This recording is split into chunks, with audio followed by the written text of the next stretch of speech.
Hi friends, welcome to the new episode, and today we are going to learn rational numbers. In the number system, there are many kinds of numbers. Rational number is a new introduction. We already have learned decimals, fractions, before that whole numbers, um, in between integers, natural numbers, and now there is a new introduction called rational numbers. And trust me, it is a very easy concept.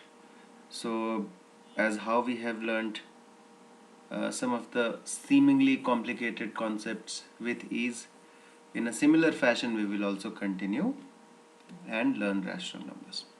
But before that, let's quickly recap. If you remember in the last video, basically I covered certain tricks on percentages, how to convert percentages into fractions and vice versa, and I also allowed you to look at certain patterns which were there. It's important to understand the patterns that numbers have and not just memorize a trick or memorize a shortcut, because if you observe numbers carefully you will see that there is a pattern and then you can just follow the pattern. Okay, so if you haven't seen that video, please go back and see my video. It's on the channel.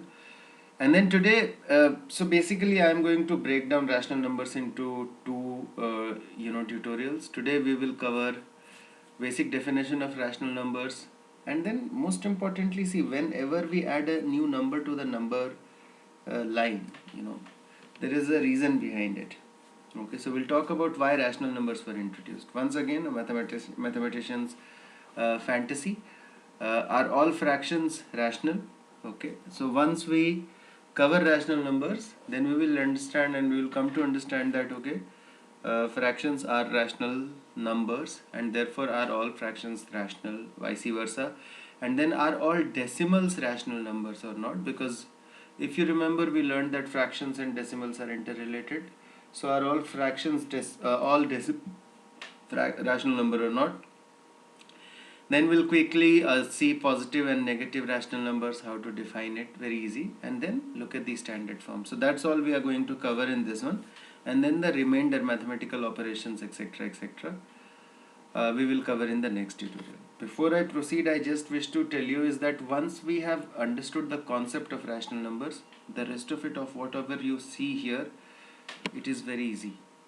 Nothing really changes. The way you are adding natural numbers, the way you were adding integers, positive integers, negative integers, the way you were dividing integers, the way you were dividing fractions, if you remember, all those things, the rules are going to be the same. So there is nothing which kind of changes with respect to what we do. It's just that the definition of the rational number will change. Rest of the other rules will stay the same. So what are rational numbers? Okay, so rational numbers are basically defined as any number, okay, any number which can be represented in the form of p by q, right?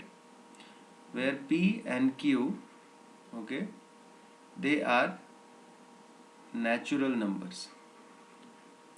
They are natural numbers.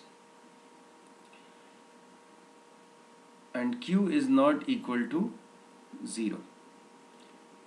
So now if I have to, then I can also put that p and q are whole numbers and q is not equal to 0. The way we put, why we put natural numbers, basically the denominator cannot be 0, which is why it can't be 0, because if it is 0, then any number which is divided by 0, it becomes undefined. Okay, and I will make a separate tutorial on it, what happens to any number when you divide it by 0. But for now, understand that whenever we divide a number by 0, it becomes undefined or it tends to be infinity. Why? Because 0 is such a small value that basically whenever you divide a number x by a number y, so number y will divide it into so many parts. If I divide a number, let's say 100, in two parts, so I will get 50 and 50, right? So that is the answer. But when I do by 0, basically I don't know in how many parts will I divide it, so as to get the sum of all these parts equal to whatever that number is. Anyway, it's a different topic of discussion. We will discuss it separately. For now, just understand that denominator, it can't be 0, and the chances are that you know this already. And that is your rational number, that's it. So if this is the definition of rational number, generally represented as R, you can represent it as anything. It's totally up to you. It's not that if you represent rational number A is P by Q, then it will be wrong. It will not be. So when I say P by Q, and let's say I put 3 by 4, rational? Yes. Can I say 4 by 1? Yes, rational. Can I say 5 by 1? Yes. Can I say 1 by 5? Yes. So basically, I made one mistake here. Let me call it integers, where P and Q are integers. Okay, my bad guys. P and Q are integers, but Q is not equal to 0. So integers will have positive and negative integers both, and therefore if I have both positive and negative integers, obviously I will have both positive and negative rational numbers, because ultimately it is a division. So if any one of either P or Q, if they are negative, then the rational number will also be negative. So if it is minus 1 by 5 or if it is 1 by minus 5, these two things are the same. Okay, these two things are the same, because here it is minus 1 is multiplied in the numerator, here minus 1 is multiplied in the denominator. What I can do is that I can multiply minus 1 here and I can multiply minus 1 here. Okay, and then I will get minus 1 by 5, because two negative integers, when they multiply, they become positive. And why I have already discussed it in detail in integers, so I am not going to discuss it again. If you want to understand the concept as to why two negative integers when multiplied with each other become positive, I will request you to go to my video of integers, and there I have explained in detail, so please watch that. Okay, it's a very interesting video, so watch that. So we are done, guys. This is rational number. Okay, now let's see all the numbers that we have learned so far. Okay, and let us see that whether they are rational or not, right? Because now, as in when we are adding new variety of numbers, basically we are increasing the universe. So we started with natural numbers, all natural numbers 1, 2, 3, 4, they will be rational, correct? Now you will say, why? Rational number is to be represented as P by Q, but this is just 1. You are right, but can't we write 1 as 1 by 1, 2 as 2 by 1, 3 as 3 by 1, 4 as 4 by 1? So it can all be represented as P by Q. Okay, all be represented as P by Q, and Q is not equal to 0, and both P and Q are integers. Therefore all natural numbers are integers, right? Now we also learnt whole numbers, so only addition will be 0 by 1. Okay, so yes, all whole numbers are also rational numbers. After that, then we learnt integers, right? So basically whole numbers we have covered, so the integers which are remaining are minus 1, minus 2, minus 3, and so on and so forth. So aren't these all natural numbers, rational numbers? Yes, they are, because I can represent it as P by Q, where Q is not equal to 0. So all integers are also rational numbers. Then we learned fractions, right? I learned 3 by 4, 4 by 5, 11 by 7. Fractions, this is default fraction representation. P by Q is basically representing something as a fraction, where Q is not equal to 0, right? So as long as the denominator is not 0, I am okay. Now what can happen is that under rational numbers I can have some negative fractions, like this one. I can have minus 3 by 4. or I can have minus 3 by minus 4 also, but then this minus 1 will cancel out and it will become 3 by 4. So I will get a negative rational number only when either numerator or denominator is negative. So all fractions are also rational number. Negative fractions we had not studied, but generally all fractions are rational numbers. Okay, so that is the universe of rational number, and that's how you should understand, is that we are continuing to add. This is the new addition that you see here. This is the new addition. So why do we need rational numbers? Interesting, right? Why do we need rational numbers? Now see, do you remember we learnt equations? Yes. So let's say if there is an equation that says 2x plus 3 is equal to 0. Now the answer of this will be that 2x is equal to minus 3 and then x will be equal to minus 3 by 2.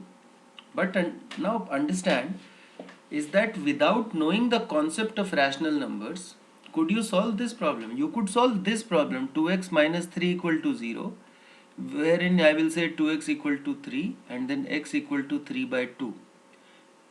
Because I knew the concept of fractions, I could solve this problem, right? Because I was not able to solve these kind of equations, some mathematician said that okay, let's invent fractions so that we have a solution to these problems. And now there were these kind of problems where we were getting the responses under only the concepts of fraction. Solving 2x equal to minus 3 was not possible. There was no number which could satisfy this, and therefore rational numbers were brought into picture. And that's the fundamental premise of why numbers are extended on number line. Only because as soon as we are unable to solve a problem, we introduced a new number on the number line. And in order to solve problems like this, where the equation was ax plus b equal to 0, okay, and the value of b was greater than a, right? Here the value of 3 is greater than 2, which is why we are getting a negative fraction. Here the value of b is less than a, right? B is minus 3 and a is 2. So in those cases we had the solution. But for linear equations ax plus b equal to 0, where the value of b is greater than a, for such equations we did not have a solution, and that's why rational numbers were introduced. So learn it. Pretty cool as a concept. You can ask somebody and you can show off also. This we have already answered. Are all fractions rational number? Yes. 3 by 4, 5 by 7, 11 by 9. Let's take a mixed fraction, which is basically 7 by 3, right? 0 by 3 is also a fraction, which is basically 0. All of them are rational numbers. Why? Because rational number is p by q, where p and q are integers. All of them are integers, right? Minus 3 by 7 is also a rational number because it is a negative integer, it is a positive integer, and as long as denominator is not equal to 0, the number is rational. So obviously we learnt only positive fractions. So all fractions, they are basically nothing but p by q only. And where p and q both are, p can be any whole number and q can be natural number, right? Because q cannot be equal to 0. So they are all rational numbers, yes. So the answer is yes, a simple yes. Now, interesting question is that are all decimals rational numbers?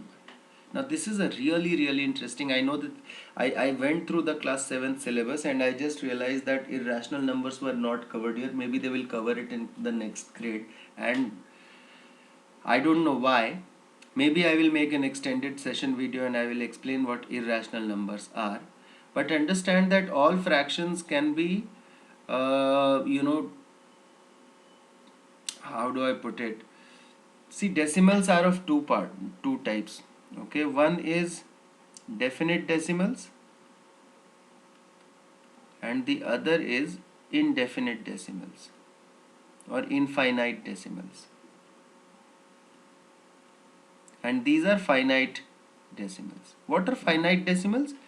Basically, what are all decimals? First understand that there is a fraction. Let's say there is a fraction 4 by 7, and then there is a fraction 1 by 4. Now when I have to convert this into a decimal, I basically divide 4 by 7 and I basically divide 1 by 4. In this case I get 0.25. So basically I am able to completely divide it, like it will terminate. It's called terminating. It will not continue. Terminate means to stop. So the division will terminate. You will basically, in the end, you will get 0 remainder. So 1 by 4 is one of such fractions which will yield a terminating decimal. But 4 by 7, let's see it for ourselves. I give a point, becomes 40. 7 5s are 35, right? Remainder is 5, I get 50. 7 7s are 49, right? Remainder is 1, I get a 0. 7 1s are 7. Remainder is 3, I get a 0. 4. You will see it will all of it will recur after a while. 7 4s are 28. The remainder is 2. 7 2s are 14. The remainder is 6. 7 8s are 56. Now the remainder is 4. 7 5s are 35. So you see, after this it is going to continue. Now again we are back to 40. See, again we are back to 40, and we will repeat the entire division cycle. So basically this will recur as 0.571428, right? As then the next set will also be 0.571428, and this will recur.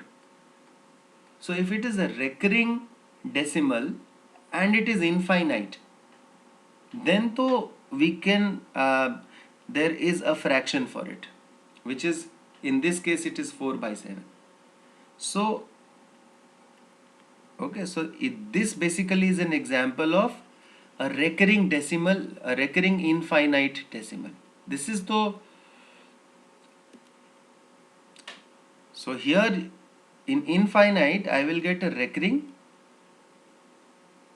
and then I will get a non-recurring. So what is non-recurring? Recurring we just saw. It is for fractions like this where it is not terminating, but then it will continue to recur. For example, 2 by 3 will be 0.66666666. This also is a recurring. So I know that there is a fraction for it, right? Similarly, there is 1 by 11, right? This will be 0.090909. It will continue like this. So I know that there is a fraction. Similarly, there will be 1 by 9, which I believe is 0.11111. It will go on like this. Okay. So I know that if the decimal is recurring, infinite decimal is recurring, then there is a fraction, and therefore these kind of decimal numbers, they are rational numbers, right? And then obviously the decimals which are finite like this, obviously they are rational numbers. But then there are decimals. Understand that there will be decimals which will be infinite and it will be non-recurring. I can make a decimal like 7.123, then 00896001718, and it can go on till infinity without any regular pattern. Those kind of decimal numbers you cannot put in the form of p by q. There is no way that you can put them in form of p by q, and therefore these kind of non-recurring infinite decimal numbers, they are not rational. So to understand that, first of all, decimals, let me just quickly erase everything so that you are not confused. See, what is the definition? When will a decimal number be rational? For a decimal number to be rational, you should be able to convert the decimal number Okay, you should be able to convert the decimal number into a fraction. If you are able to do that, then those kind of decimal numbers will be rational, right? So basically all those decimals that you can write in the form of p by q are rational. Now there are two type of decimals. One is finite decimal, okay, or terminating decimal, and one is infinite or non-terminating. Okay. Now terminating decimals, obviously we just saw they are like 1 by 4, 1 by 2, which is 0.25, 0.5. So such decimals, they are terminating. Therefore we know that terminating decimals, right? This is 0.25. I will put 100 and then I will simplify, I will get the fraction. Once I get the fraction, whatever it is, p by q, it is a rational number.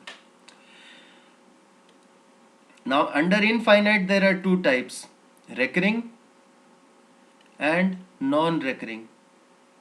Non-recurring has no pattern and it goes till infinity, so you cannot convert it into a fraction. Like let's say 1.234560078, and it is continuing on. You don't know what is going to come in after that, and it is on till infinity. So you will not be able to convert it into a fraction. If you are not able to convert it into a fraction, it is not p by q and it is not rational. Okay, so non-recurring infinite decimals, they are not rational numbers, whereas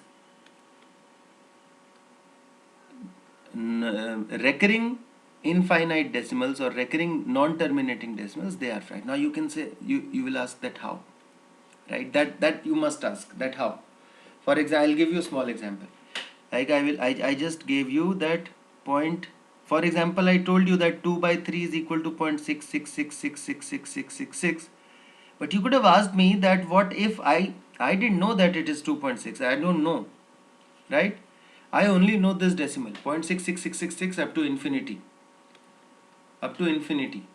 So now how do I know? How do I know that this can be written as a fraction? Correct? Absolutely fair question. So let's quickly do this. I will cover it later. I think it's in class 8, but I will cover it. Let's quickly do it right now. Let's say the decimal is 0.66666 up to infinity. Let's call it x. Okay. We have learned that basically we call it as 0.6666, like we put a bar here, which means that it continues, right? So let's what we should do is that we should multiply by 10 on both sides. If we multiply by 10, this is the decimal, right? 0.66666, it continues. What happens if 1/6 will come on this side, right?